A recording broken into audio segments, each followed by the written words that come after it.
This man released a large number of rats from his bag, and ordered them to chew up the tires. The rats were very obedient. After finishing their duty, they got back into the bag. At this time, the car owner's dog chased after him, so he put it into the bag which was full of rats. Hearing the dog's painful scream, he laughed weirdly. This man is Willard. His father used to be the owner of the company which he was working for, but he committed suicide for some reasons. Willard lived with his ill, fragile mother. He was a social misfit who was always shy and a bit weird. One day, his mother told him to catch the rats in the basement. The mouse traps he had bought from the supermarket were all useless. Willard was usually late for work. His productivity was also low, so he was always humiliated by his boss, Martin. Martin said that unless he had promised with his father to keep him in this company, he would soon have fired him. Willard also had his own self-respect. He didn't understand why he was always bullied and ignored. So angry was he that he wanted to avenge all his rage on the rats in the basement. This time he bought some mouse glue pads to catch them. After a night waiting, finally there was a trapped rat. Looking at this white rat, he felt extremely excited. He came nearer and wanted to kill it, but then he saw its family in the hole. Love arose in his heart, so he chose to forgive the rat. He found some oil to help removing the white rat from the glue pad. After that, he put it in the hole, and also fed them. When he was about to leave,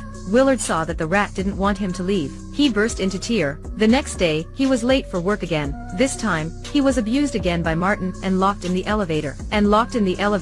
Martin kept showing off about his new Mercedes-Benz. He said because he was a successful man, he would never be late for work, and keep wearing his father's worn-out suit to work. These words cut in Willard's fragile heart. He wanted to find a chance to avenge. Willard started to raise and train his expansive horde of rats. Amongst them was Ben, a large Gambian pouched rat, the biggest rat here and also the leader of them. After that, he fondled the white rat in his hand, Socrates, who he soon considered as his only friend. He also threw Ben down when it was trying to climb up, which made Ben really jealous and displeased at Willard's favoritism towards Socrates. When Willard got back to his bed, he found Ben climbing on it. He stood up, grabbed its tail, and threw it out. Ben started running away. Meanwhile, Willard couldn't find his mother. Open the door and look around. He found this place attacked by the rats. Startled by noises from the basement, Willard found his mother dead. This was all arranged by Ben. After paying his mother's last respect, he was extremely shocked to see his house was filled with rats. At this time, a female coworker paid him a visit. She had sympathy for the quirky Willard, so she brought him a present. Catherine told him about the loss of her mother, and gave him a cat. Willard tried to reject the cat, but Catherine remains insistent, leaving Willard no other choice than put it inside. As the cat got in, it was frightened to see numerous rats here. Immediately it jumped onto the cupboard, but the rats started to frantically bit it, so the cat had to run to the basement. The cat was at its dead end. When it was about to jump into the hole, Ben bit it. The cat fell down and was eaten by the rats. At night, Ben climbed on Willard's bed again. He chased it to the wardrobe, but unexpectedly there was a hole on the wall. He put coins in the shock, cut the can. He tried his best to cover this hole. When Willard woke up the next morning, Ben was here again, but the hole in the wardrobe was still covered. Willard was dumbfounded. He had to bring the rats to work, but waiting for him was a note telling that he was fired. Willard found Martin to argue, but the answer was because his mother had died. He had no reason to stay in the company anymore.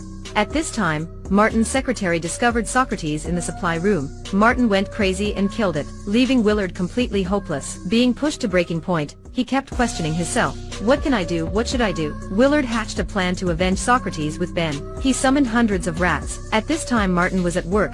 He couldn't expect himself to face death. Loading hundreds of the rats into a company van, Willard became a rat demon. Willard confronted Martin. When he was about to run away, a rat fell down and bit his neck. At Willard's command, the rats swarmed around Martin and killed him. As the elevator descended, Willard said goodbye to Ben and the other rats. When he got home, Willard rat-proofed his entire house and killed the remaining rats in the basement. He thought that finally he could return to his normal life, but unexpectedly the colleague who had given him the cat came. She asked to use the toilet which had been covered, so the rats were able to enter the house again. So was Ben. Learning that, Willard wanted to leave the house, but then he realized that the rats had chewed out his car tires, so he had to get back home and fight with Ben. Trapping himself in the kitchen, Willard confronted Ben, who he tried to kill with a mouse trap, but unexpectedly it could escape. At the same time, numerous rats entered his house. Willard had to run to the rooftop where Ben had been waiting for long. Ben viciously attacked Willard as he tried to escape the house. Then Willard fell downstairs where hundreds of rats was waiting for him, but unexpectedly Ben didn't die. He grabbed a knife and frantically fought with Ben. It's the end of the movie.